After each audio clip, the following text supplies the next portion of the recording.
Well, welcome tonight. It's good to have each of you here to our Meet the Candidate night. I'm going to allow our candidates just to stay out in the house for just a couple more minutes. I'd like to introduce Dr. Brad Welly, one of our superintendents, deputy superintendents of Green Valley School District. And many of you may know, some of you may not know, that there's a bond issue on next Tuesday's ballot. And so I wanted to give Brad just a couple minutes to kind of explain the bond issue so you can go into the ballot booth a little more informed maybe than you walked in here tonight. Thank you, and thank you for coming out tonight. I know I'm not the reason you came tonight, but we want to take a couple minutes and talk to you about our school bond issue. On the ballot will be an $11.5 million school bond issue. It's going to allow us to do Phase 4, which is the next phase of addition and renovation work to our high school. As part of a long-range plan, the school was originally opened back in the 90s. It actually started out as a middle school, and we've been adding on to it all along. And back in 2012, it was time for us to make a decision of what we were going to do about that high school, because it was built for 850 students the way it was then, and there were already 930 students in the building. And some of us kind of had it in our minds that there's not room on the campus to add on to a high school, and so what are we going to do? So we worked with an architecture firm that kind of studied the whole area, and they said, actually, you've got room to build all the way around your current high school, and then if you renovated the existing part in the middle, it would tie it all in. So we're on Phase 4 of that, and this fourth phase would put a new face on the front of the school. The original main entrance of the school back in the 90s was on the north side of the building, and then it got moved over onto the west side, which is where it is now, and now this is going to move it back onto the north side. And that blue kind of wall you see on the east side of the outside of the building, that blue will also be across the front of the school. So it'll be a nice-looking school. It's going to add much-needed space. We have 1,300 students in the school this year, and when we're done with this, all the phases and all the additions and renovations, this school will hold at least 1,600 students. And then at that point, we continue to grow, then we'll make some decisions about adding a second high school. We're projected to add 650 students in our school district over the next 10 years on a recent study that we had conducted. And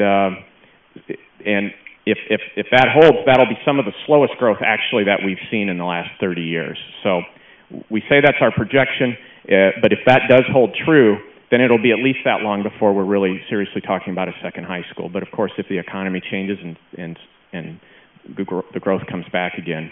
But this is a bond issue. Bond money is just used for bricks and mortar. It doesn't pay for salaries and benefits or anything like that. The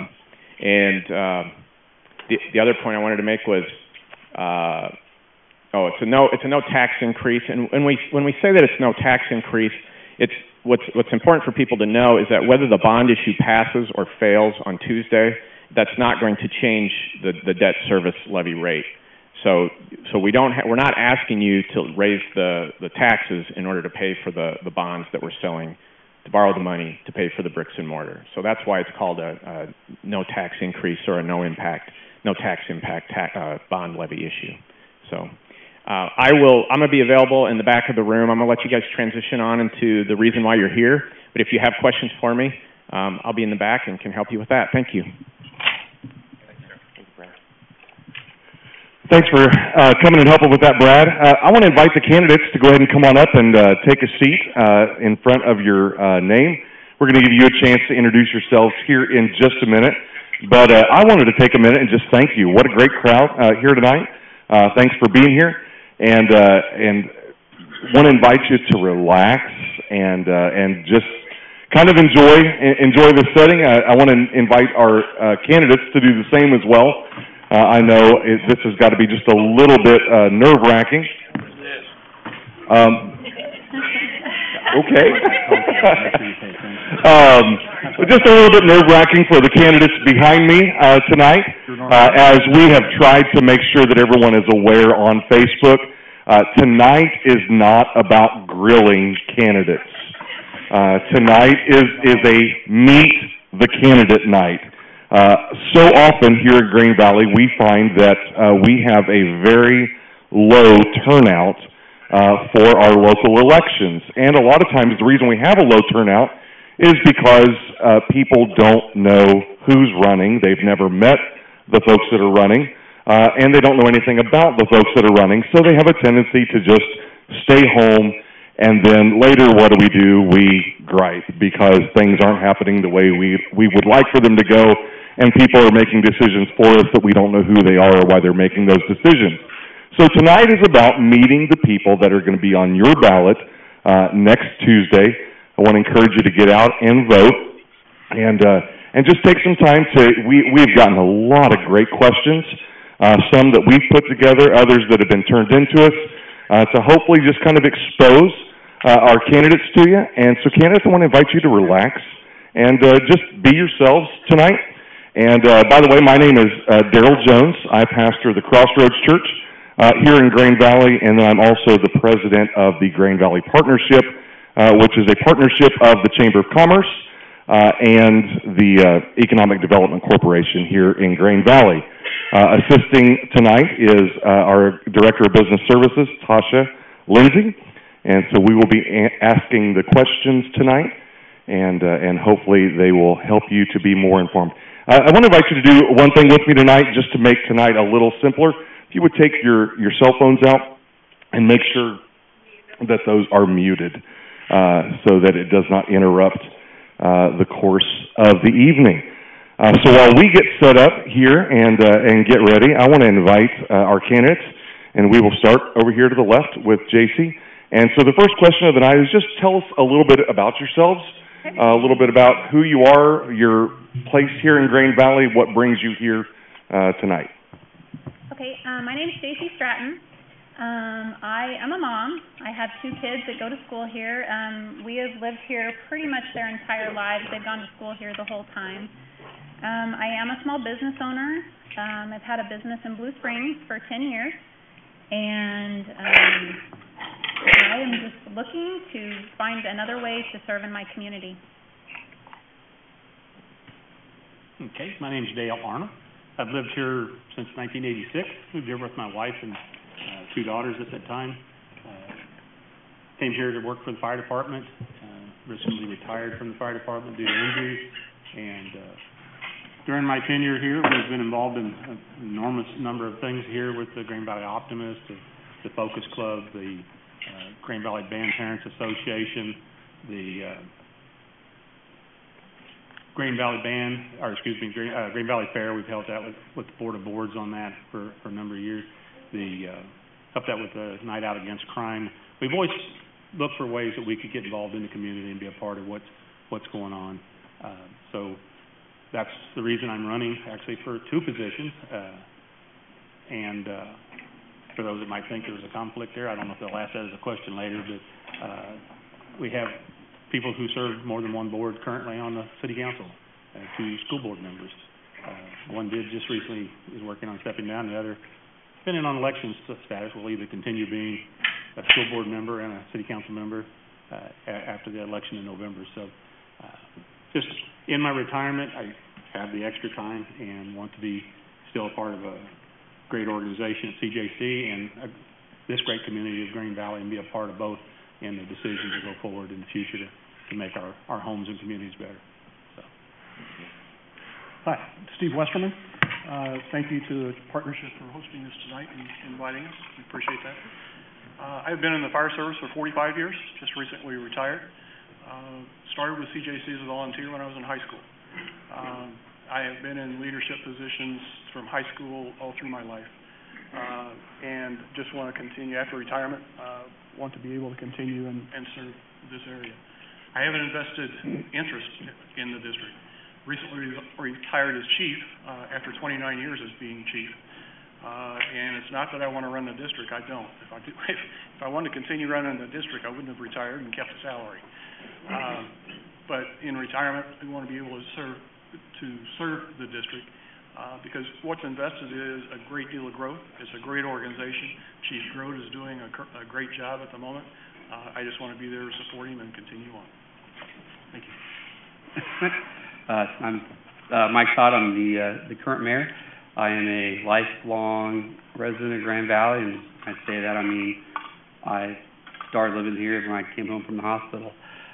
So my mom was grew up here. My grandparents grew up here, so, we've been around a while, and it's kind of what first got me involved in the city. I remember going to park board meetings with my grandfather and dad when they were both on the park board, and that kind of got me into it, and now I'm raising my family here. My wife Tasha's in the audience, and my daughter Harper is out there as well, and we'll be here for the long haul and have her grow up here like I grew up here. I just want to keep giving back to the community that, is a big part of who I am. So. I'm Jim Hofstetter. Taught school for 30 years. I finished up as an administrator. I taught school and coached helped with basketball and football here in Green Valley. My wife, Julianne, is with me tonight. She's also a retired teacher, and she was here for several years in the district.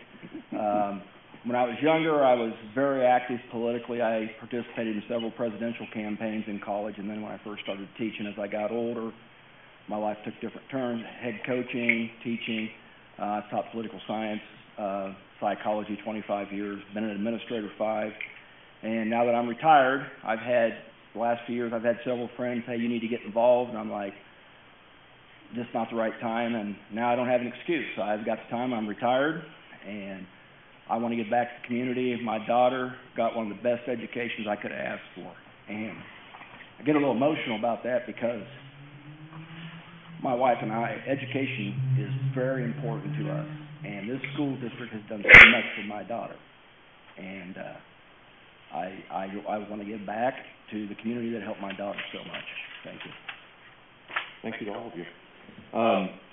As I said earlier, this format was chosen in order to meet the candidates and not to grill them or to stump them. It's our desire that this format will allow the candidates to give thoughtful, unprovoked answers in order to get better acquainted with the vision, views, and the policies of the candidates. The questions are simple, they're straightforward, and they're clean. There are no emotionally charged questions or questions drenched in agenda, personality, or past history. We're going to give each candidate 2 minutes per question, given the fact that we have many great questions and we want to allow each candidate to weigh in on each question. Each answer will be timed, and each candidate will be permitted to finish their thought within 15 seconds. As I said, I do not think we'll get through all the questions that we have. We've got a lot of great ones, and so what we're going to try to do is we've got several questions that will apply to both the alderman candidates and the mayoral candidates, and so we'll give all 4 of you an opportunity to answer those questions, and then we have some that will apply to all 5 of you, and maybe just the answers might be a little different, and then we have some that will apply just to the 2 gentlemen that are running for the fire board, and so we're going to try to do our best to keep those evened out. Dale's going to be speaking a lot, but I also want to give Steve an opportunity to be represented and to make sure that his time is valuable here tonight as a candidate for the fire board. All right, Tasha, why don't you get us started? Okay, I would like to know, to the alderman and the mayor, what do you believe is the role of alderman/mayor, and why do you wish to serve your constituents in that role? Mr. Hofstetter. That's great. I didn't want to go first, so. I think the role of mayor is to be a leader. You only vote in case of ties. So I would, I think if I was mayor, the thing I would be doing is, I'm retired, I've got a lot of time. I'm not going to micromanage, but I'm going to be up here. I'm going to be out and about, and I've got to know what I'm talking about, and I've got to educate myself to do that. So I've got to meet with the people that work for the city and run the city, and we have good people doing those things. And I want to be a leader with the aldermen, meet with them, and not just at the alderman meetings. I also think we need to do a good job of communicating with citizens. One of the things I'd like to do, and they may be, some of these things I'm saying may already be done, but these are things I'm hearing as I campaign. One of the things I'd like to do is have a post weekly on Facebook, either on my page, a different page, also having something through the city on their website, and let people know exactly what's going on, what was discussed. Now, you can't always get to people. You know, I know flyers have been sent and water bills, and people it's just like when I sent things home as a teacher. I didn't get it back, I didn't get it signed. It went in the trash. So, you know, hopefully through citizen input and the community and businesses input, we can work on those communication issues and maybe get word out so we have a better turnout. This is a great turnout. I appreciate everybody that's here, but I'd like to see more people. It's like I tell everybody I talk to, I don't care how you vote, just get out there and vote, get involved. And so I think that's the role of the mayor, to be a leader for the city. And it's like I've always said, when I taught, I made every decision in 30 years of doing what was best for the student and the kids. Not the teachers, not everybody else. Do what's best for the kids. As mayor, I'm going to do what's best for the city of Green Valley and its residents. Can I ask a question? Let's not start that yet. Sorry. I want to give them a chance to ask a question. Mayor Todd? I see the role as mayor as, you know, and I know, you know, people in the past do not agree with me on that, but, you know, I'm not the type of person who's going to be up here and I'm going to, you know, bang the gavel and say, hey, you know, this is where we need to go on this issue. If the mayor only votes in ties, there's 6 very qualified individuals up here that make, you know, majority decisions. I think in 8 years as mayor, I've only broken a tie a handful of times. Is to make sure they have all the information to them that they need and, you know, give my opinion on aspects when, you know, they need it. The biggest aspect that I found myself being the role of mayor is, you know, being the, and I know Daryl will get on to me about this, but being the, you know, person on Facebook who, you know, answers the concerns or you know, answers questions. You know, I find myself, you know, doing that a lot, and that's just because, you know, I feel that, you know, are there better avenues maybe for citizens to do those things? Yeah, but, you know, if that's the way society is now that we're going to social media, you know, if they take the time to post a concern or post a question, I'm going to take the time to, you know, respond to that and to tell them, you know, and they may not always, you know, like what I have to say because it may not align with what they think. But a lot of times, you know, we can't do what they want. But I want the citizens to know that, you know, we're not dodging questions. You know, we will respond to them. And I really see that, you know, as a role of the mayor. Yeah. As an alderman, I've always taken the position we're not to manage Michael through the process. The city manager's here. We've given him the position to run the organization. Our process for the alderman is to be the policy setters and set the goals of what the community has in its future that we would like to achieve.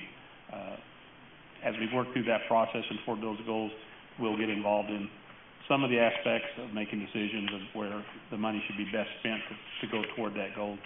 But again, we don't try and get too deeply involved in that process.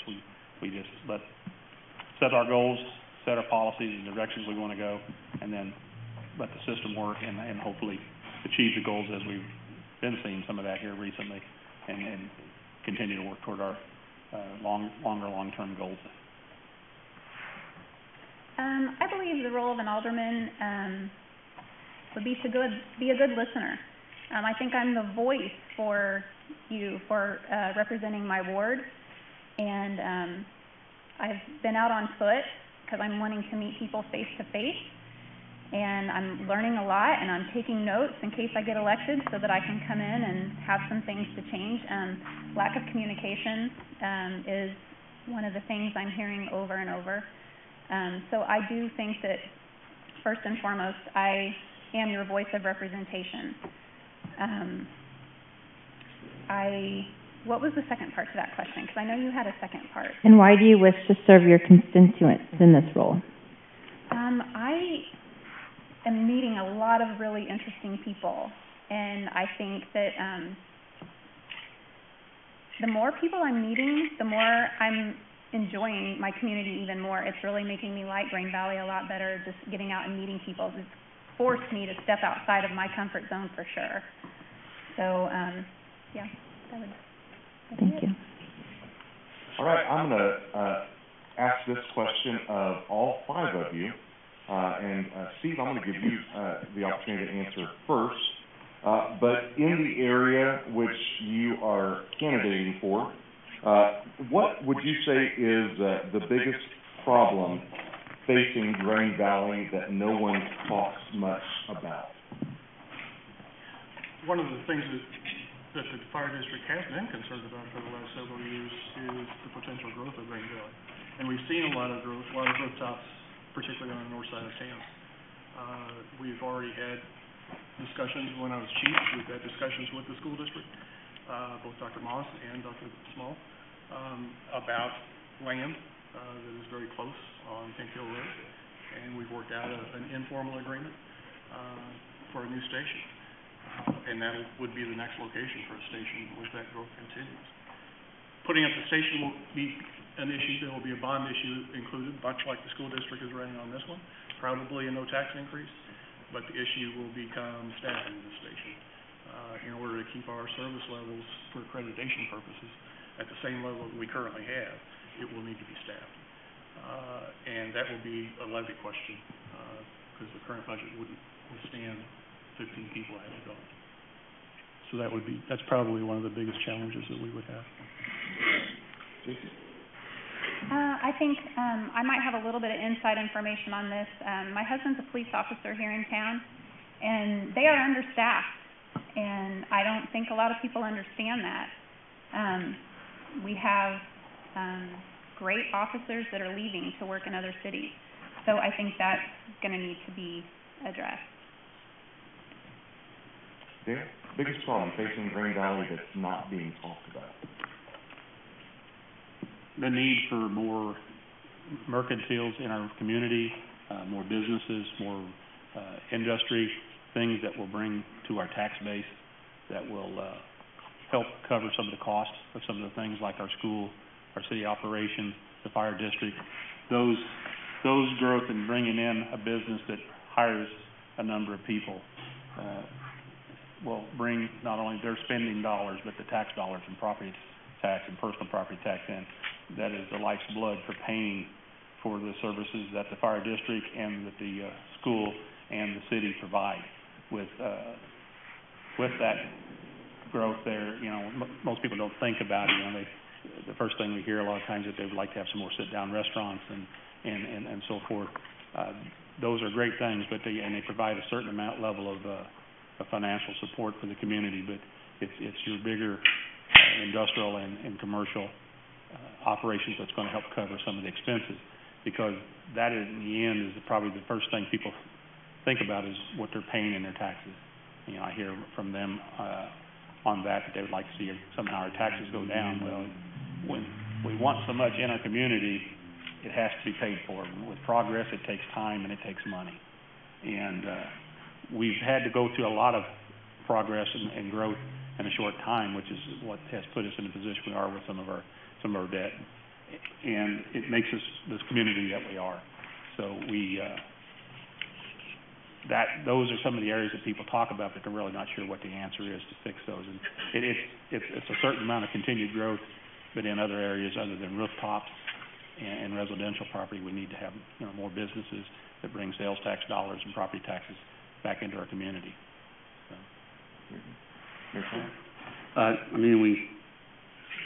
We talked about water rates, we talked about taxes, we talked about commercial growth.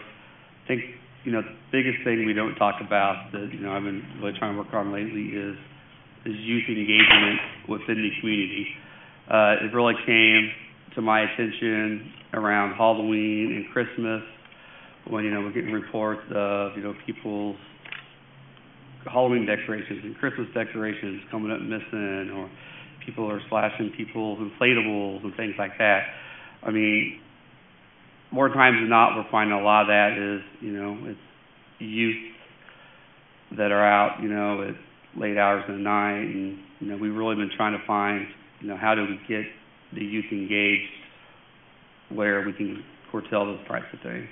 We've had committees set together, people from the school district and other places that were looking at how to do that. And one thing I would like to see is start a youth outreach program in our police department, similar to what Blue Springs has, to give our officers a little bit more FaceTime with, you know, the kids that, you know, we identify as at risk, and it gives them a little bit more, you know, than what we can do for students. I mean, right now, if we find somebody out after curfew, I mean, we're typically, you know, calling their parents or telling them to go home. I mean, if we're finding the same kids out after curfew, then, you know, it's up to the city and us to really start finding, you know, how can we engage these kids that are identified at risk, and it could be for, you know, whatever reason. You know, their parents may work 2 jobs and may not be there to, you know, watch them. So maybe it's up to us then to, you know, make sure they're, you know, going down the right path. And with that also, you know, you look at, you know, mental health issues,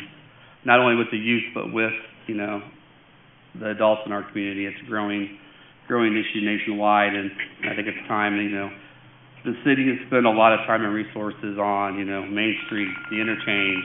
Oh, is my time up? But I think it's time that we really start looking at taking some resources and putting them in some other areas as well. Well, when you say that hasn't been discussed, obviously you people don't get on social media. I'm not a fan of social media, by the way. I'll just get that out there. I'm more of a face-to-face person.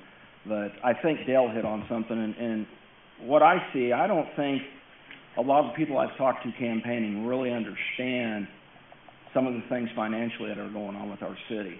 I think one of the issues, obviously, is money. And from what I've been told when I was up here meeting with some people in City Hall and other places, and you read posts on Facebook, it seems like we're hurting for money a little bit, you know, and maybe a lot, and I may find out different. But one of the things I think we need to work on is our infrastructure, so we can attract larger industry and businesses and get them in here, so the school's not coming before us every 2-3 years for a bond issue. We need bigger businesses in here and those things to fund our schools and ease the burden on the individual taxpayer. I taught school 30 years, and I'm telling you right now, you can't fund a school the size of Green Valley the way it's growing with individual property taxes. It's just not going to happen. It's going to have to take some business money to come in here, and we've got to figure out a way to get that to happen, and we've got to work together to do it. I see a lot of pettiness. I've been the victim of pettiness. I don't like it, and as a leader, I've always tried to be a positive person. I've been on Facebook. I don't like the way people have attacked Mayor Todd. I don't like the way they've attacked me, and I've asked them to stop, and hopefully it will. You know, I respect Mayor Todd's 8 years of service to this city, and I just feel like that's the one thing. People need to understand we have to do this as a community, and we have to get together. One of us is going to be mayor April 4th, and we need to come together and work on these issues. And we've got to find a way to get more money. And cutting taxes, I would love to tell you that's going to happen. Till I get in there, I don't know. I know we've got a lot of bills to pay. So, thank you.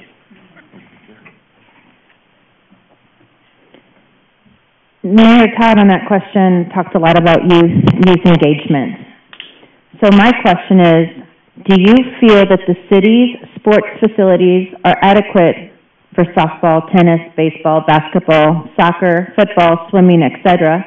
If your answer is yes or no, so yeah, answer yes or no, and then if not, how would you change them? So the first question is, do you feel that our facilities are adequate for the sports? And if not, how would you change them? And we can start with Mr. Arnold. Okay. Just from the numbers that were reported at our last meeting, I think for our youth baseball and softball, there are enough fields available. But that's not to say that there are enough available if every child in our community became active in our activities in our hometown. As you heard from the school district, there's a large number of students there in the school district, and if all those children played in our summer activities and programs, there wouldn't be enough space. Some of the reasons that we have stepped out and purchased a large lot of land on the old farm property to the south is that there's not a lot of open land left that's not in a floodplain in Green Valley that hasn't already been developed and has something built on it. And trying to stay somewhat centrally located instead of going to far ends and reaches, we saw that as an opportunity, and we basically fell into a perfect storm of opportunity with that piece of property. don't want to go into too much detail because with anything with property, you know, what we bought it for and what we sell it for are all part of the process of doing the best we can for the community. And we did do very well in that acquisition, and it's going to come out to be a very positive thing. Part of the idea is that there could be additional soccer fields, football fields, or athletic fields utilized on part of that property. There are a lot of different ideas that have been thought about for that piece of property, and yet we haven't made any decisions because we haven't had the opportunity to come and talk to the public as to what they want to see on that piece of property. Because in the end, what they want and what they're willing to pay for is what's going to happen. Because we could decide to do something, and if the people don't support it and they don't vote for a tax to provide it, it's not going to happen. So it has to be what they want, and that's when we'll be listening to find out what our community wants and what they feel we need. And I'll stop there. Thank you. I'm going to agree with Mr. Arnold on some of that. Since I haven't been on the board, I don't know what the statistics are, what the numbers are so far of what they have and what they need. As a parent, I've utilized several of our youth programs, and I think I'm hearing a little bit of what's to come with the Future Aquatic Center. I'm definitely on board for that.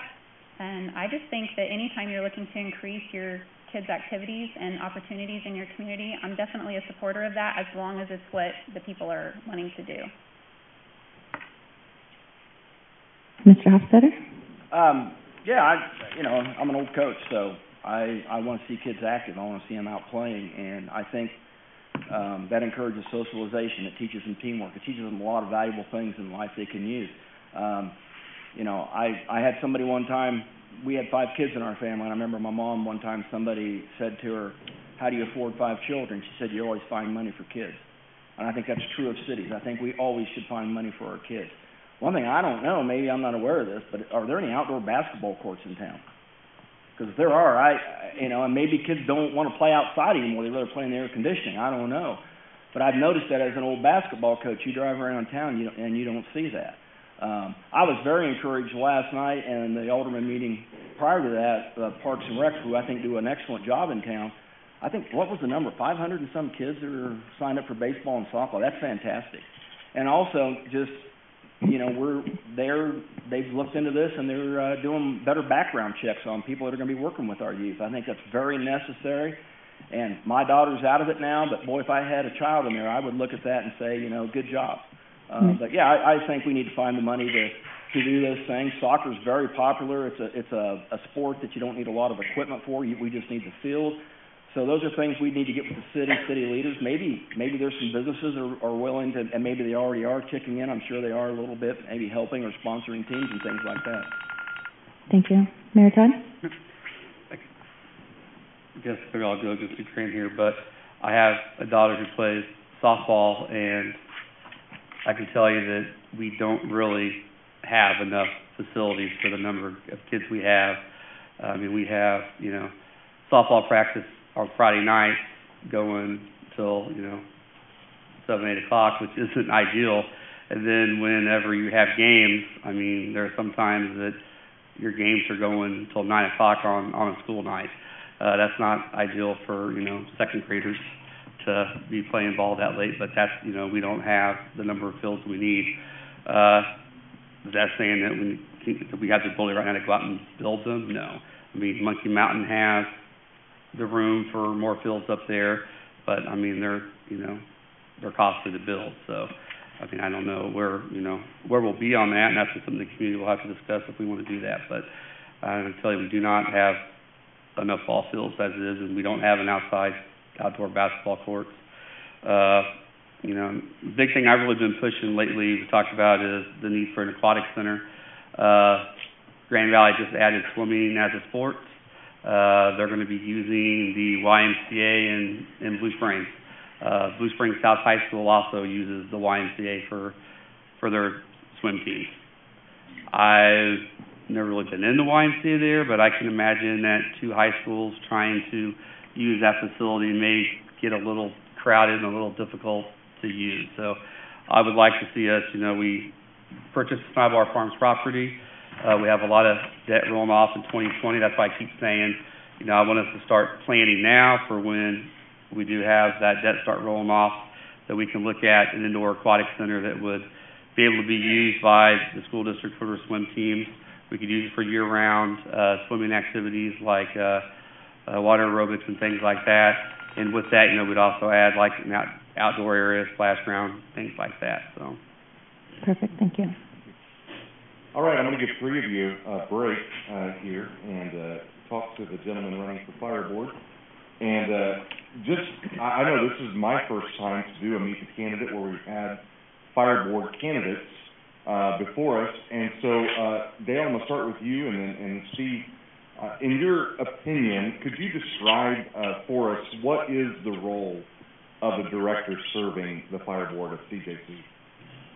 It's much like the role of an alderman or a school board member. You're listening to the people that you put in positions to make the decisions. You give them direction by goals and policies as to where you would like to see it go, and a lot of those sometimes are made off of the information received from your staff that you have put in place.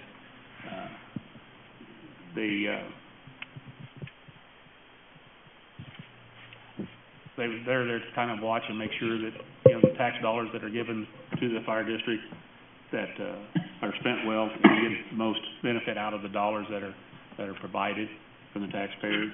And so I think it's about all I can come up with right now. The responsibilities of the director are laid out in statute, Chapter 321, and they are some of what Dale has mentioned. They have a financial or fiduciary responsibility to oversee the organization. They have to approve the budgets, approve policies, hire fire discipline. Rests on the board, not the fire chief, which I don't think is right, but that's the way the statute reads. So it's the higher level issues that come before, and it's more direction and governance, not leading or not doing, not the operations side.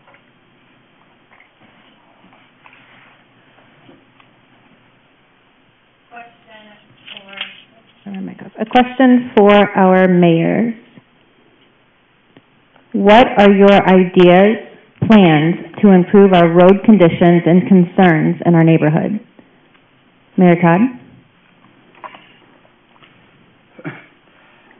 I know they don't get done as quick as people would like, and one of the reasons for that is, the town of Grand Valley grew tremendous amounts. And the problem is a lot of those roads were built at the same time. So what that means is they start to fail at the same time. And also back when a lot of those roads were being constructed, we didn't have the inspectors that we have now. So what we found a lot of times is when we've gone out and we have bore roads to repair them, we have very few inches of asphalt and we're hitting straight dirt. We're not hitting base layer and things like that because, back 20 years ago, we didn't have, the city was small, didn't have the inspectors to do the work. So, it's a big issue. And, we have, plans where we rate the roads every year and we do, the roads we can every year. Ultimately, we took money from bond issues that were for the downtown area to help finish the interchange. As that money starts coming in, that money will start going back to, finish a lot of the roads that are in the older neighborhoods. That still leaves, us issues with roads in Snybar Farms, that a lot of those were built at the same time. So we'll have to continue to, look at what we can do, and as we can pay debt down, then we can look at, financing more and doing more with the money we have on the roads. Well, this is kind of what I was talking about earlier about communication, and this is one thing I do not understand at all. We talk about we're in debt, and we may have some money freed up in 2020. And I talk to people, it's on Facebook, on posts with Mayor Todd and an alderman, and they've been complaining about their streets and roads for 3 years. Okay, so here's what I don't understand. We know we've got an issue, and folks, I tell you right now, I would love to give you the best aquatic center in the history of the world. But Oak Grove's building one, $3.5 million, 15,000 square feet. okay? Where's that money gonna come from for that and fix the roads? You know, we gotta work on our infrastructure. And it's not gonna happen if we get stuff paid off and right away go right back into debt on things. You can look it up. You know, I did some research this week on these things, and almost every municipality that has an aquatic center loses 40 cents on every dollar. It's a losing proposition, just like municipal golf courses are. Should the city make money on everything they do? No, there are things we need to do for our kids in our community. But when we've got the situation with roads that he just talked about that have been in bad shape for years, we need to take care of that infrastructure. We need to get business in here that will start paying for other stuff, so then we've got money to spend on our aquatic center. We've got things to do, better things for our community, build some basketball courts, build more athletic fields. But until we improve that infrastructure and we get our debt paid down, we're stuck. I'm not a genius on math, but I do know this. You can't lower taxes, balance the budget, and increase spending. It's absolutely financially impossible. I do know that. I taught politics for 25 years. All right, thank you, gentlemen. This is for our alderman candidates and our mayoral candidates, and it's been alluded to in a few of these questions. Regarding building a business infrastructure, drawing more business, regarding the relationship between the city and developers who wish to bring new business opportunities to Grain Valley, please share your opinion on whether or not you would support a clear, fair, and mutually favorable package of incentives to promote future growth in the community, or, if elected, would you support a culture of favoritism and special sweetheart deals, giving certain developers a distinct advantage over other developers? And we'll start with J.C. on that. No to the second question. I think every business that's looking to come to town, every opportunity, each one of them have to be looked at differently. I don't think you can say it's a one thing suits all. So I think you just got to see who you're working with, where they're looking at going, what type of business it is, how much it's going to bring in. I just don't feel like it's a blanket statement to say I would support all or I wouldn't support all. I don't believe sweetheart deals would be the way to go. I just don't think that ever ends out good. But I would just be willing to look at both sides of the issues, look at the package as a whole, and seek outside advice and make an informed decision. Alderman Arnold? This is probably one of the toughest areas we've been having over the years. You want to work with any developer that comes in and wants to invest in your community, because they're putting their money where their mouth is when they're going to do that. The challenge is whether or not what they're doing is right for our community. You know, we looked at our neighbors to the west in Independence, where they had a significant opportunity to have a pretty good growth around the Bass Pro area. And that didn't develop as fast as what they did. So the city ended up having quite a bit of debt they had to pay out of general revenue because they kind of overstepped and the development didn't come through as promised. They had to cut back on services and cut their budget to be able to deal with that situation. I don't want to Monday quarterback them, because they were making the decisions the best they could off the information they were provided to them. And like them, we utilize people that are specialists in the field to talk about potential growth, income coming in, you know, trying to get the best information to try and make the decision that's best for the community. It's always a challenge to do that, and if the people that are coming in are fair and open and understanding of what we can do for them and what we can't do for them, then I think we're on a good foot. If they don't understand what we can't do and what we can do, then there's going to be difficulties in trying to explain that so that they understand it. But anybody who's willing to come and put money in our community should have an open door, and all the same policies that apply to any developer coming in should apply to them. Everything should be fair.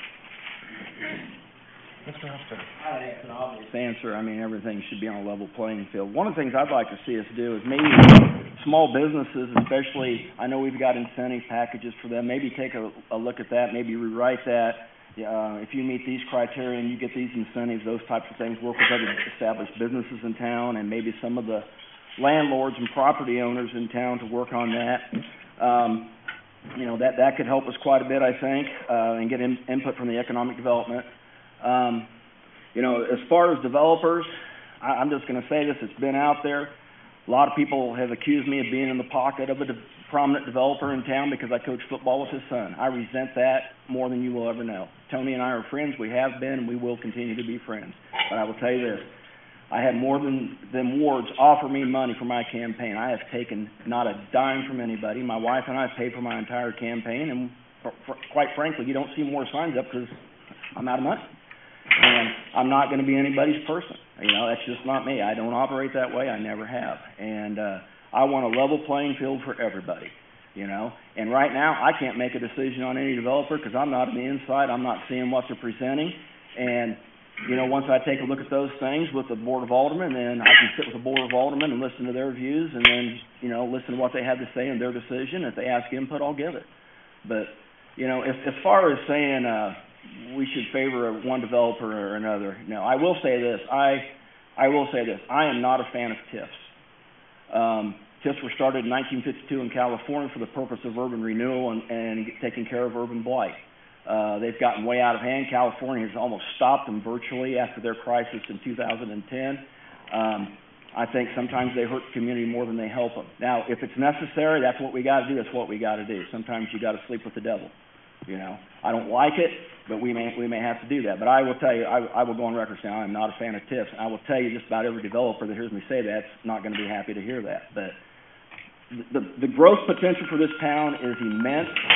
You're not going to tell me you need a TIF to come into this community and make money. If you do it right, you will make money in Green Valley. It's a great community, and they support local business. Thank you. Where we are now, we've had to give incentives. What we're finding now, though, is as we talk to people coming in, is, with the new development we have, with the work we've done in Main Street Interchange, we're seeing the traffic count. With the addition of things like Price Chopper in the movie theater, you're starting to see, people from the north into town come into Grand Valley. That was one of our biggest struggles forever, was the amount of leakage that we had to Blue Springs from people that lived in Rosewood and Woodbury who would go down Duncan Road and jump on Adams Dairy or whatever to get to where. I mean, that was a huge issue for this community. It's still not great, but it's getting better. What we're finding now is, though, we're not, we don't have the developers asking us for the huge incentives because they know that we have the traffic counts on the interchange. They know that, if they come here, they're going to end up making money. So, I mean, as for incentives, I don't think you're going to see the city of Grand Valley needing to issue the kind of incentives we have in the past. This next question is for the fire board. If you have concerns about funding, how would you address them? We'll start with Mr. Westerman. If we have concerns, right now the district is solvent. It's in very good, stable financial condition. Very clean audit. So it is stable, and there's no hurt there. We're balancing the budget. If something comes along, like I mentioned earlier, needed fire station to maintain the level of service, then it becomes an issue. And depending on what it is, if it's brick and mortar, we have the ability to do bond issues too. If it's a staffing issue, we'll look at the budget and see if there's anything else.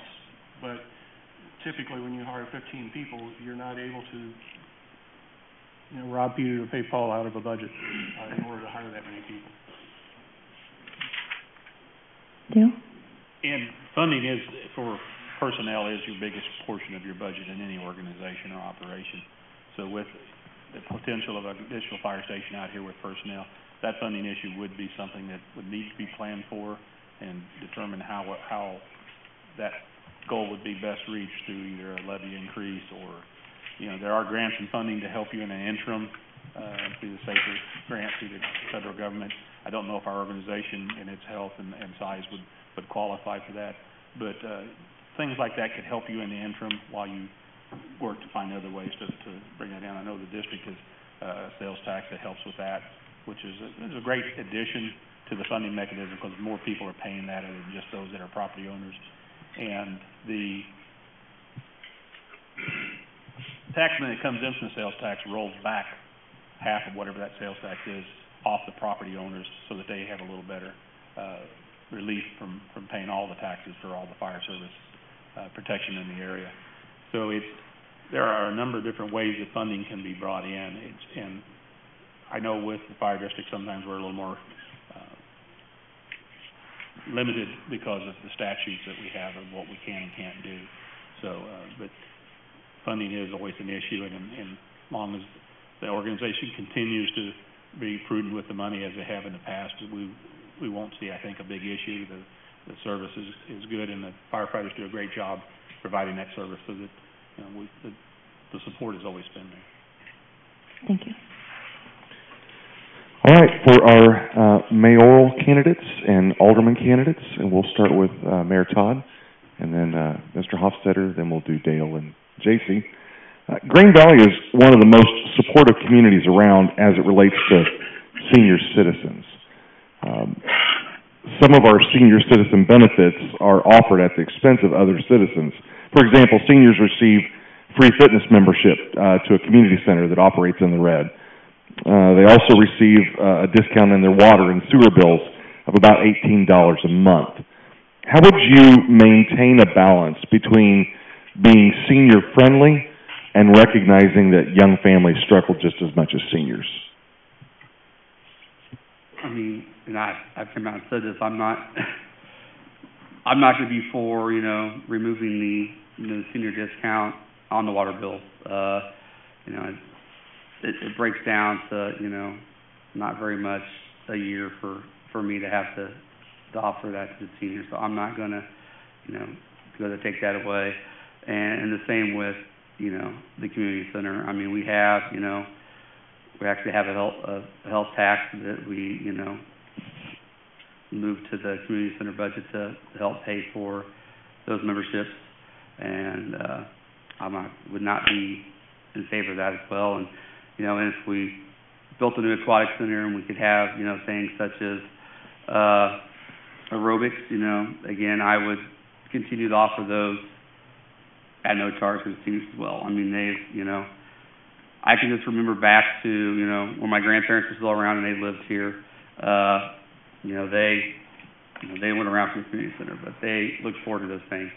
Simple things as, the senior baskets that, we give money towards every year that, we struggle with because, the number has grown so much, but, we continue to find ways to do that. I mean, I'm not in favor of taking those amenities away from the seniors, and we can find ways to do it, and that means that I pay a few more dollars a year on my water bill or whatever, then I'm totally in favor of that. I feel the same, especially since I'm getting closer to being a senior and am also considered one in many places already. So you do for people. That's what a community does. You help people in times of need, and I don't think it's taken away, that much from younger families. And if it is, then we need to look at a way to help our younger families that are struggling. I know there's some programs, out there for them. I think we maybe even need to look at doing more for senior citizens. But I agree with the mayor on this one. I have no problem with what we're doing. And like I say, I think maybe we probably could be looking into doing more for our seniors. We're all going to be there someday if we're lucky. I agree that we're all going to be there someday, and programs like this are great. I know it's not necessarily always on just on the local level with this done. We see it at the federal level as well with some of the programs that are provided there for senior citizens. And those people have paid their debt to society all their entire life, paying their taxes and so forth. And to give them a little bit of help when they hit the point where they're on a fixed income, and that fixed income doesn't keep up with the cost of living every year, it's definitely a positive for them. And I think it's just a blessing to them that they have the ability to be here with us and receive that. I feel like I'm just going to be reiterating what everybody else has said, because I completely agree. We are all going to be there, hopefully, and I wouldn't want to take away anything from them just so that I can better my lifestyle. This question goes out to the alderman and the mayor. Social media has been mentioned a lot because it's been very active in the last couple of weeks. So sticking with that, in the current social media climate, it is easy to detect the things that divide us as a community. What, in your opinion, are the things that unite the citizens and leaders of Grain Valley? Among the things that divide, what do you believe that you can do to unite and bring our community together to move forward as one unit? And we can start with JC.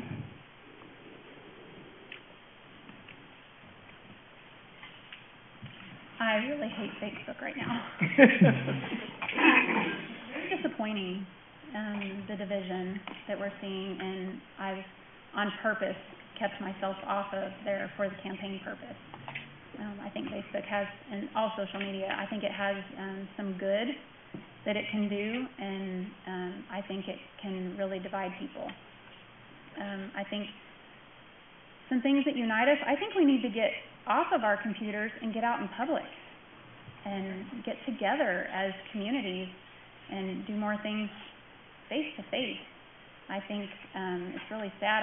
With my own kids, I noticed just the lack of personal connection that, you know, they make. They like just want to text and Snapchat and things like that. And I think, you know, maybe we need to look into more community events to get us out of our houses, and whether it be in our neighborhoods or the community as a whole. Even as I've been campaigning for alderman, I'm just trying to think of things within our own ward that I could do that would do those things to pull people outside to be more face-to-face. I'm definitely a face-to-face person. I love social interaction. I'm a talker, so I definitely like meeting people, and I think we just need to be more in person. Bill? I agree. Facebook has such a negative possibility. It does have a positive side in getting information out in our community with the lack of a newspaper to provide information to our community. It is one avenue and one of the few avenues we have to get information out. We can mail information out through our water bills and so forth. But sometimes people don't pay attention to that because they just think it's part of their water bill, you know. And there's at times there's some very important information that comes out with that information. We have tried for a while to do things that bring the community back together. Some of the issues or the events that we've had are the Public Works Night in the park, the Night Out Against Crime, events like that to get the community to come out, the mayor's Christmas tree lighting.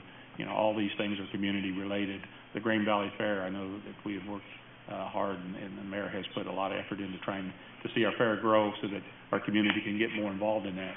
In smaller rural communities, the fair is the greatest opportunity for children to come out and show what they've learned in dance activities and so forth, or in other events. And having that there is I think, a need for the continued growth of community awareness and people being active in the community. Things like the addition of the baseball fields, the football fields that we've put in, it was all an effort to try and bring people back to Grain Valley, because prior to that, they had to go outside of our community to be involved in athletics during the summer and so forth. So it was a good move at that time to bring and give people the opportunity to stay in our community and be a part of the community, because if they're just coming home to go to bed, you know, they're not being involved in the community. They're not having interaction with other parents at the sporting events. They're not having interaction with the other coaches. So all those things that we've done, you know, are just a start in that direction. There are more that we can do to see that, and I want to see we continue to work that direction. Okay. Mayor Todd? I know Facebook as well as anybody does, probably. But what unites us? I can tell you what unites us, because if I put a post on Facebook and I don't get a mad face emoji or a crying face emoji as likes, and all I get likes and hearts, and I know it's what unites us. So, you know, things like, you know, our holiday festival, our trail or treat. These are events that, you know, don't draw hundreds of people. They draw thousands of people to them, which is, you know, was unheard of for Grand Valley years ago. You know, things like the Focus Club Easter egg hunt we just had at Harper I went to this past week. You know, I mean, those things unite the community. You know, my wife and I have worked very hard with others on the fair, getting it back up, and vendors have increased. You know, and big thing is the food options have increased. I know Daryl can attest for this, and you had to go back and order more hamburgers last year. That's just how those things are uniting the community. People are coming out for those. Things that divide us and how we work on those. I think the biggest is just don't dive into the negativity as an elected official. I'll see posts on there about concerns or complaints or whatever, and it's just answer the question, answer the concern. Don't get in an argumentative state with them. And some people will try to do that, and it's just stay positive, answer the question, and move forward and do the best you can to give them the answer that may not be what they want to hear, but it's the truth. So. Thank you, Mr. Hofstadter. Yeah, I've voiced my opinion about Facebook, obviously. And I've tried to take the high road on there, and I've asked people to be civil to each other, be civil to candidates. I've done that a couple times. It'll die down for a while, and then it'll start back, and it's usually not necessarily even anymore. It looks like it's not even directed at the mayor or myself. They're attacking each other, and I really hate that. The last thing I'd ever want to do is drive a wedge through this town. I love this community. I've retired here. I've lived here 16 years, and I think a lot of it's going to have to be by example. One of the things I talked to my wife about, I started doing a little bit up today, that people that start being negative, I try to be a positive person. I talked to Coach for years. You have to be positive, and I've blocked a couple people, so they won't see my post and I won't see theirs. I can't handle the negativity. As far as uniting, there's a lot of things we can do, and the city's already doing a lot of things to do that. But one of the things I would encourage people to do is if you're in a position of leadership, is to lead and also lead by example. Don't be saying this and then acting some way else out in public. I mean, people can pick up a hypocrite pretty quick. That's not directed at anybody here. I don't see that in anybody in here, okay? But I'm talking about myself, and that's one thing I always try to guard against. I don't want to tell somebody one thing and then act a different way in private or around other people. I have a daughter. I've tried to be an example to her, and we as adults, I think, can stop a lot of this. We need to act like adults, me included. Thank you. This next question is going to go to all five of you, and if you could answer them in respect to your the positions that you're looking to fill. Green Valley property tax obviously is a big topic. Everybody wants lower taxes and more services, which is impossible. Green Valley property tax is about $9.45 per $100 of assessed valuation. How much of that $9.45 goes to the CJC, and do you feel that in a growing Grain Valley that's adequate? And then for the mayoral and alderman candidates, how much of that goes to the city? I'm sorry, let me look at the question here. How much of that goes to the city? And then I've got a follow up to that for those of you that are mayoral and alderman candidates. But let's start with Dale and Steve, and why don't you answer that from the CJC standpoint? Last I had recollection, Steve can correct me on this, was around $1.90. Are you done? I don't want to intrude on your time. Oh, well, but I may be inaccurate on it because I haven't checked that for a while. The funding there has been adequate for what we're providing in the manpower and the services that we're providing, along with the sales tax that helps out with that, which may have had an effect of lowering that from where I remember it being. But it's every time we go and talk to the public about it, which is the last one was a 15-cent rise for putting ambulances in Grain Valley, and the people here supported that, so it worked in over a 3-year period, and so we now have a full-time committed ambulance to the community here to meet our need. So that's a quicker response. The service was always good in that we had paramedic people on ambulance, or on our pumpers that could provide all the services that an ambulance would provide, with the exception of transporting to the medical facility. But now having that ambulance here available to make that transport without waiting for one to come out of Blue Springs has been a good thing for our community here. Okay. Mr. Westerman? The total levy for the fire district is about 1.1565, somewhere in there. The thing to note, though, is it could be higher. It was rolled back about just shy of 18 cents because of the sales tax this year. So it could be up in the 130s, but because of sales tax, it's down around the 115 mark. Do you feel like that's adequate?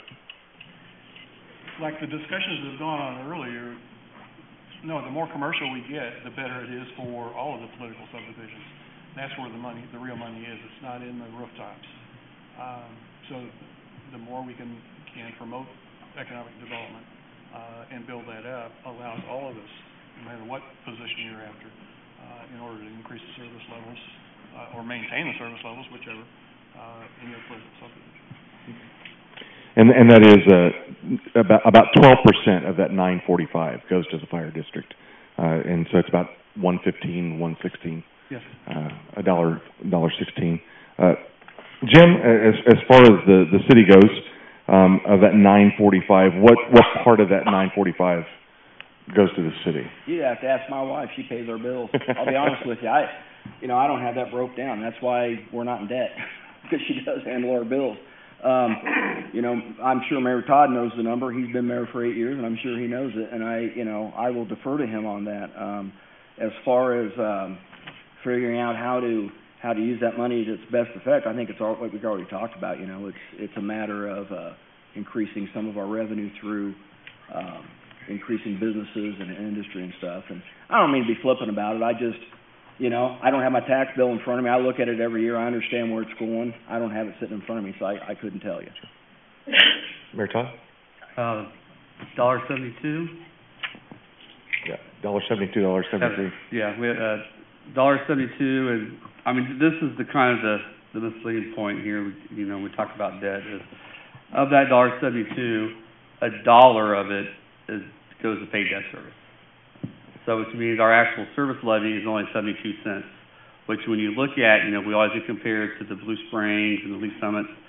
When you look at that, our service levy is actually in line with all these other communities. It's, Blue Springs has hardly any debt service at all, and that's why their taxes are quite a bit lower than ours. We have almost $1 in debt service, and that's, those are the things that have paid for, road improvements that happened, water towers when, we were having to install water pumps in people's houses up on the hill because 5 o'clock on a Wednesday in July, when they got home from work, they couldn't take a shower because we didn't have the water pressure to push through their pipes. So, I mean, those are issues that, years ago we've dealt with, and that's, why the debt service is as high as it is. And, and that's what we keep saying, we look at lowering the debt service, that would be what impacts the levy. We're actually looking at being able to, we've been paying debt off. We should be able to roll that back by about 5 cents this summer, and our hopes would be to have it rolled back to about 80 cents. That's the debt portion of it here for the next year or two. So I mean that's the goal of things, is start getting that debt service paid off, and that would be where we see the biggest impact. Is it adequate for what we have? I mean, well, since most of it is debt, it's adequate because it's paying off stuff we've already done. So I mean, we can make the service work. Would we like to see the service part of that higher, that 72 cents higher, to pay for more police officers and things like that? Yeah, of course. And as we can roll the other back, we can look at that. But at the same time, we have to consider is, we're looking at a 5-cent rollback this summer. I just read in the paper today that the county is looking at a 5-cent increase. So unfortunately, if you roll ours back 5 cents, somebody else increases theirs 5 cents. In the end, it's all a wash for the consumer. So. And for Dale and JC, I'm gonna ask this follow-up question. It is about 18%. About 18% of that 945 is the city's portion of that tax. The follow-up question to that was asked is, do you feel like you're over-committing to lowering taxes when you don't have control of 82% of the property taxes that are charged in the city? And because you don't, what is your answer to your constituents when they're concerned about high taxes when really only 18% of it is the city's? Jason? I would say, I mean, we can only do for the city what we can do. I mean, we don't have control over all those other parts, and yet I know people do still come to the city for, as the ones responsible. So I think you don't want to overpromise anything because it isn't something that we alone can change. I don't know that I have a whole lot more to add to that part. We've worked over the years to limit that debt, which is the bigger portion of it, through refinancing or refunding, as it's actually said in this realm, rather than like personal debt. It helped save us quite a bit of interest on that funding, that debt that we had, and would help us with an opportunity to pay that debt off sooner. So that's what we can do at this point to try and deal with that debt. The other thing is that we find ways to fund things that don't have to go toward that through grants for water meter replacement, through grants for sewer improvements and so forth. I know a lot of the debt that we carry is the growth of our water system and the growth of our sewer system to meet the growth of people we have coming to our community. Some of the growth in those two facilities that we've put in place that's part of that debt is also there to deal with fire protection needs and for future industrial needs. We have the capacity to deal with quite a bit of that at this point without having to do additional growth to the wastewater service or our water supply. The decisions, some of those were made long before I was ever on the board. So those people were making some very tough decisions at a time when we were even less funded for making things happen for the taxpayers and how we were going to pay for it. Some of the decisions they made on how to pay for that through permits for homes and so forth for building and so forth didn't come through as we had hoped, because growth stifled for a while there and left us with situations where some of that cost of operations had to be rolled back into the billing, and that's why sometimes our bill is a little higher. If some of that debt goes off, we'll see it drop on our tax for our property taxes. We should also see some of that drop in our water bill, because some of that cost of operation has been funded through your water bill, where we did a joint operations with the improvement of the wastewater plants with Blue Springs. And so they actually took the debt and we paid them back, and to fund that, what we have to pay back is part of your water and sewer bill. So we're doing what we can to try and get that debt down and keep it down. Bill? I know you weren't going to ask me, but do you mind if I make Absolutely, a comment here? Yeah. Because no matter what political subdivision you're going to be representing, as an elected official, the elected officials simply vote on the resolution to set that levy. Who decides what that levy should be is the people out there. The voters have the final say, and no matter what the issue is, what level of service do we want? Would either the two of you like to respond to that second part? Could you repeat it again, please? Sure. It was, since you don't have control of 82% of that 945 of the property taxes that are charged in the city, how do you respond to the folks that want lower taxes? I think that's where it comes into getting our debt paid down and not jumping back into debt on some other things, getting our infrastructure built back up and taking care of those needs. I will tell you this. I have discussed this. My uncle was a CPA in California for Santa Rosa and several larger communities out there. He's retired and lives in Napa. His tax is about $1 lower than what I pay. He's got a house 3 times what mine's worth, okay, and that's in Napa, California. So now the problem is Green Valley's had such rapid growth. I'll be honest with you, I don't know what else the options were at the time. But now, as you know, we're 15,000 people, I think, now. So now as we get larger, we need to look at ways, like we've all been talking about, to attract other businesses and larger businesses and things in here. And I'm all for doing stuff for people and getting things done. But to me, the basic needs, safety with our police department. Our police department does a great job. We need to make sure they continue to have the tools they need to do that, add staff if we can, you know, and new equipment. You know, our city water department and our public works department, I think they do a great job. But, you know, what we've got to do is get that debt paid down to give them the tools to get these streets fixed that I keep hearing about. I mean, you know, and every city has problems with their streets, especially this time of year. You know, you won't hear about the potholes and stuff in August. You know, you hear about it now. And that's just the nature of the business. But, yeah, that's how I would approach it.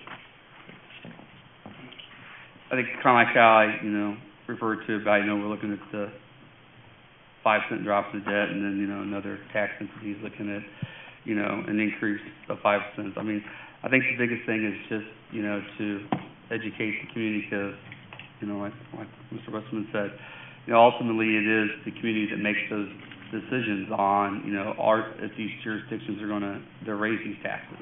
I mean, we can lower them, but then you know, the community's going to have to decide, you know, if the library puts on a levy increase like it did for a few years ago, you know, does the community want that 15,000 square foot library in Grand Valley? So you're going to vote for that increase, which the city did. You know, this is it. You know, if the county's looking at doing something and they're asking for an increase and they put it on the ballot, ultimately it's, you know, the citizens who make those decisions. You know, do they want those amenities that these different organizations, you know, different tax entities are going to offer? And if so, then they'll approve those, and if not, they won't. So. All right. Our minds can only absorb what our seats can endure. So we're going to go for about maybe 15 more minutes and see how many questions we get in on them. But Tasha's going to ask the next one, and then we'll keep moving.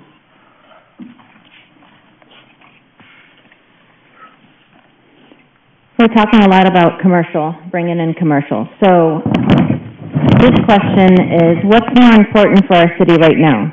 Building new homes in commercial space, or rehabbing, expanding, better utilizing our existing homes and storefronts? Let's start with Dale, please. That's a difficult question, because, you know, each situation has to be evaluated on its own merits. Certain buildings aren't really in a position to be rehabbed, to be reused. It would cost more to do that than to tear it down and start from scratch. So each one of those would have to be looked at on their own. It's a difficult thing, because real estate is selling really fast, and it's profitable for a lot of people to build homes and sell them in our community. So that's going to continue as long as that is available there. There has been a lot of work done on the possibility of what land is available for commercial development for larger deals. We have a certain amount of it that already has been put together in warehouses and large facilities to meet some of those needs in the industrial area to the north side of I-70. So, you know, it's something that we already have in place. We just need to continue to work in those avenues and take advantage of any opportunities that come available, and let anyone that would be interested in Green Valley know that we are very interested in bringing them into our community, and we work with them. JC? I think there needs to be a little bit of both. I hear from a lot of people of eyesores of existing businesses in our town, and I think that probably turns a lot of people away when they're looking to move to a nice, cute, quaint, small town. So I do think I would like for there to be some remodeling. I know you can't force people to do something like that, and I wouldn't want to force people out of their businesses to knock them down and build new. I just wish maybe they would consider doing, you know, something to make some areas a little more appealing. But I think there also needs to be some commercial development. I mean, like they've said before, you know, we're not going to, that's how we're going to pay for things versus, you know, everybody paying on the residential side. So I would definitely be for more commercial development as well. I like to be an optimist. I don't know why we can't have both, honestly. I feel like, and I think what we're talking about here, what you said was old buildings. I'm assuming you're talking about empty buildings. You know, and this gets back to what I said about earlier, maybe getting with the economic development people and people who want to come to town and open businesses, and maybe with the existing businesses and the landowners. We got an email a post from a person who's starting a business and the landowner, she said it's just been wonderful helping her, Get a thing here, these are the incentives that we're going to give you if your landowner and you can meet these criteria. It's black and white, it's cut and dried, you meet them, you get these incentives, you don't get them. And that makes it very clear for everybody. As far as, homes and old homes, I think the market dictates that more than anything. I mean, I don't know how many people have told me, hey, I put my home on the market and sold it for more than I asked for it. People want to live here, and that's a great thing. But, it's like I keep getting back to, we've got to develop some larger business. I love small business. It's the backbone of America. I'd do anything for a small business owner I could. But, we've got to get some larger in here to help us with things. We just do. There's just so much debt right now. And I know we've got debt coming off in 2020, but, we can't turn around and just start spending that money again on other things. We've got to take care of our people's needs. Mayor Todd? Well, if I was going to have to start, I was going to say I was going to cheat, but everybody else said it's okay to do both, so I'm going to say it's okay to do both. I thought I was going to have to cheat, but I guess I won't have to. You're talking about two different things, but there's a place for both.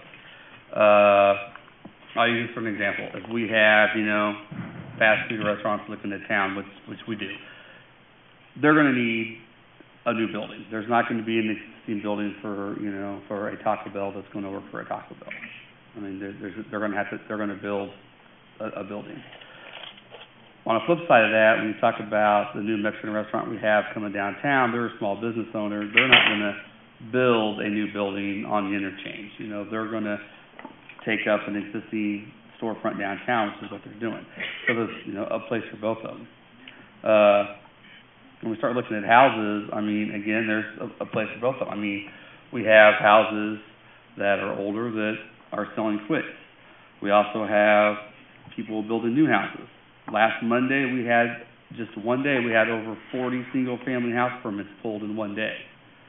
That's what some communities are doing in a year. We did it in a day.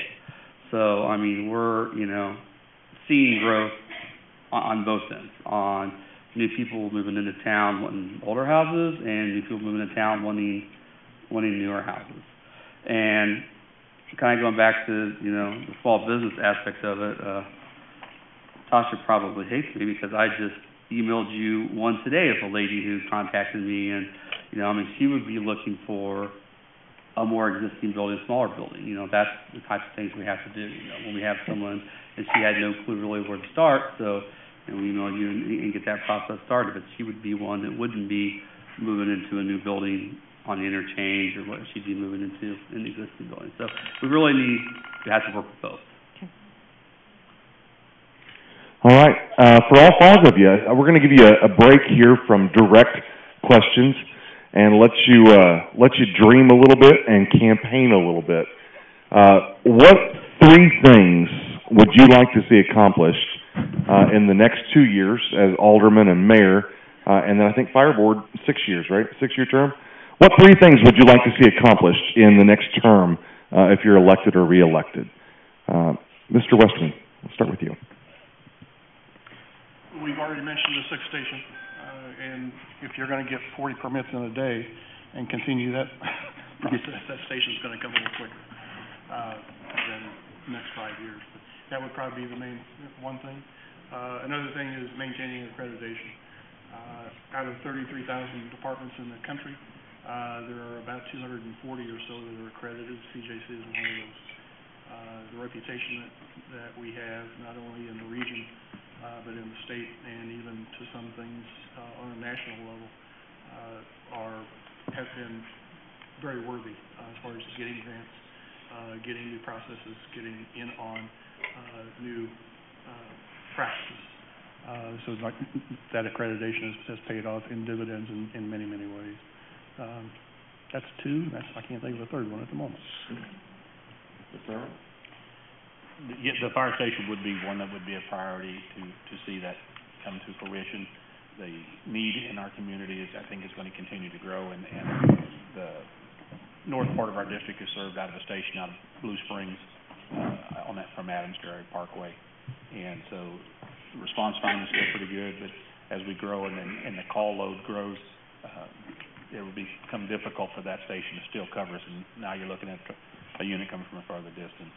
The continued growth of our economic situation here to try and provide more commercial and occupational type businesses that industrial, light industrial would be great. We brought in a company that builds panel trucks and food trucks here and hires a number of people in our community, which is a good asset. We need to see more things like that come into the community, and I know that our staff is working toward that direction to bring that stuff in to help us with our economics that we need there. And the continued support of our need for our youth through the swim center, the library, a community center that could be larger, because we've woefully outgrown most of the facilities that we have for the city now. Those making decisions years ago did the best they could with the money that they knew they had available to make these facilities available. So it's something that we're going to have to be looking at in the future, and then some of those plans are in place with some of the land purchases that we've made to be prepared and in a position to do that and do it at the most economical way for the public and for the taxpayers, which we've done that. And that's the kind of thing I would carry on to the fire district, is the long-range planning to look beyond the 1 year, the 5 year, the 10 year, 15 year. I've got 10 years of experience doing it here, and looking outside of the box, trying to find ways to provide for our communities and meet the new needs. Sure. I think that's kind of a tough question for me, because I'm not coming in with any agenda, nor have I been privy to the information that some of the people have. But based on what I hear from talking to people, I would like for us to stay on stay on target to get that debt paid down. And maybe as more businesses come in, maybe even be able to get a little bit more aggressive with it and get it paid down a little bit quicker. And then as I'm talking to people, what I'm hearing from the residents is the streets, getting that, those redone and taken care of, maybe see what we can do a little bit quicker in that department. And then on a much lesser level, but equally as important, just better communication between the board, the city, and the residents in our ward. That's something I've been trying to put something together as I'm going through and meeting people to find the best way to be able to communicate with people so that I can know exactly what is on their mind, keep them informed of what the city's doing. On a more personal level, I understand that the city can do some things on their website as well, but I'm looking to have it on a little bit more personal level as their representative.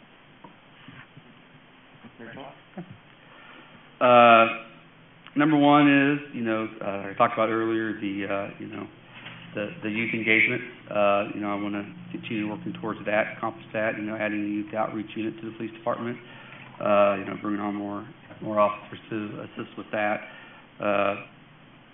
I think that, is a big thing that we need to, is a big service we need to offer the community, not only for our youth, but again, it helps, parents out as well if they have an at-risk child that they need assistance with.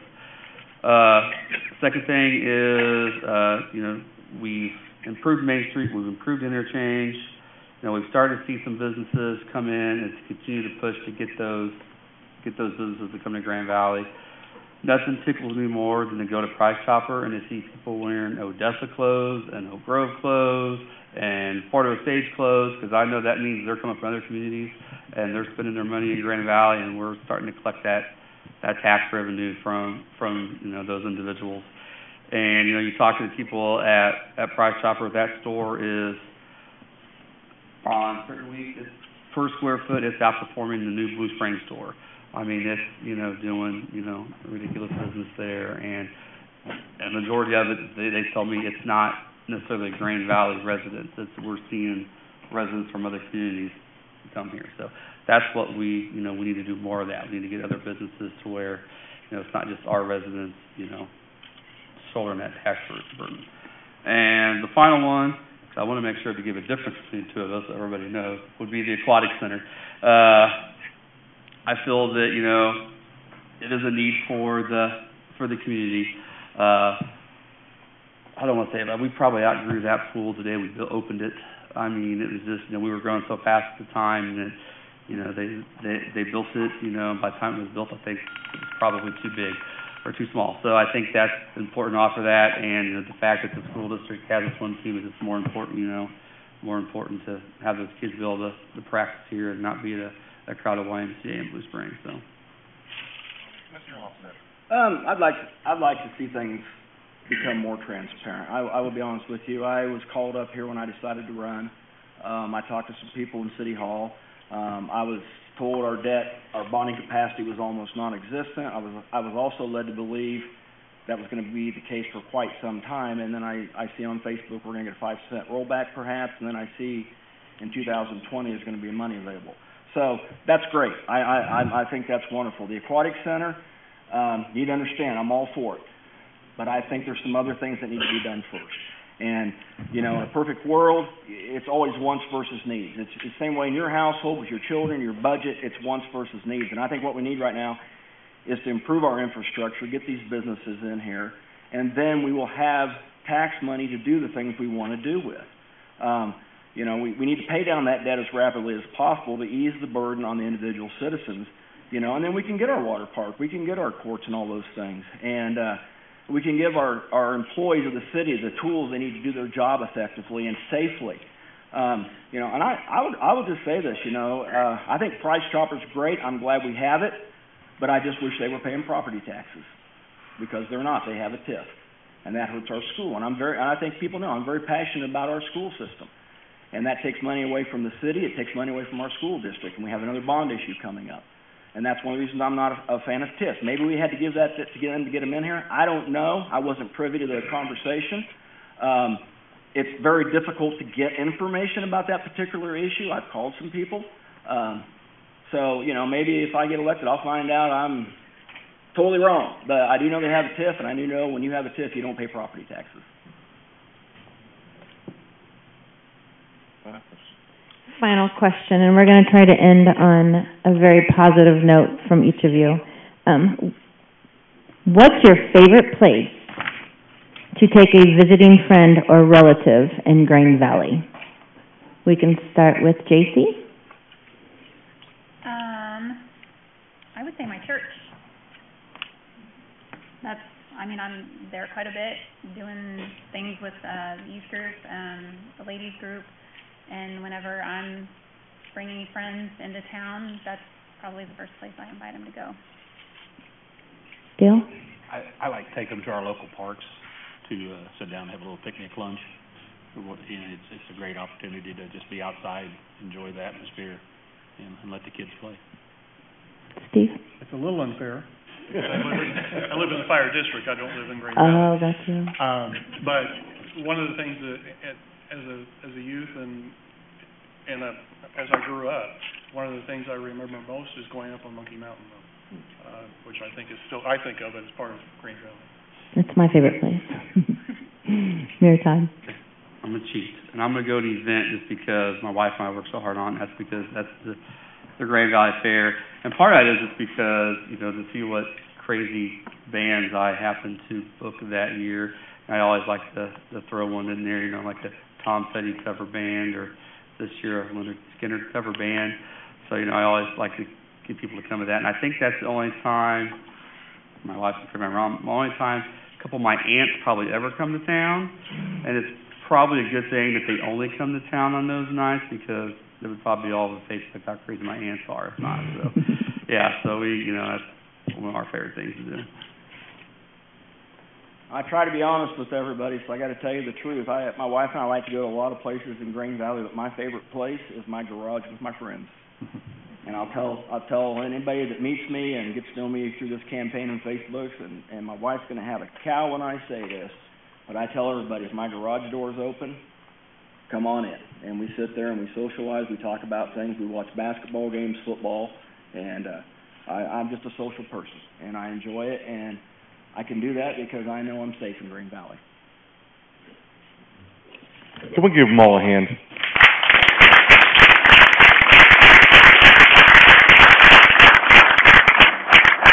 Thank you to all 5 of you. We have enough questions to keep you here till midnight, but we will not do that. I think Mr. Westerman needs to go to another appointment here soon, but I think the other 4 may hang around a little longer if you've got questions for them.